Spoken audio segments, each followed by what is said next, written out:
नमस्कार पॅरेंट्स. बऱ्याच नवीन पालकांना प्रश्न असतो की आमचे बाळ एवढे झोपते ते नॉर्मल आहे का? नवजात बालकांना प्रचंड झोपेची गरज असते. सरासरी नवजात बालकाला 24 तासांच्या कालावधीत साधारणपणे 14 ते 17 तासांची झोप लागते. काही जण 18 किंवा 19 तास झोपू शकतात.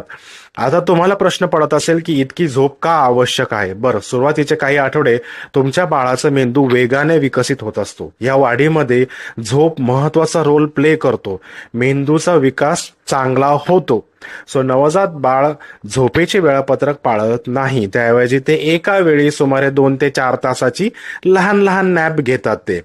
याचा अर्थ तुम्हाला फिडिंगसाठी आणि डायपर बदलण्यासाठी वारंवार जागे होण्याची अपेक्षा करू शकतो. हे थकवणारं आहे, परंतु ते पूर्णपणे नॉर्मल आहे. जसे जसे तुमचा बाळ वाढत जाईल तसे त्याची झोपण्याच्या पद्धती बदलू लागतील. हे लक्षात घेणे देखील महत्वाचे आहे की प्रत्येक बाळ वेगळं आहे. काहींना इतरांपेक्षा थोडी जास्त किंवा थोडं कमी झोप लागू शकते. तुमच्या बाळाच्या सिम्पटम्सकडे लक्ष द्या. जर ते गोंधळलेले असेल किंवा थकलेले असेल तर तुमच्या बाळाला तुमच्या बालरोग तज्ञाकडे दाखवून द्या. म्हणून लक्षात ठेवा, झोप ही तुमच्या बाळाच्या विकासाचा महत्वपूर्ण टप्पा आहे. पॅनिक होऊ नका, काळजी घ्या. थँक्यू.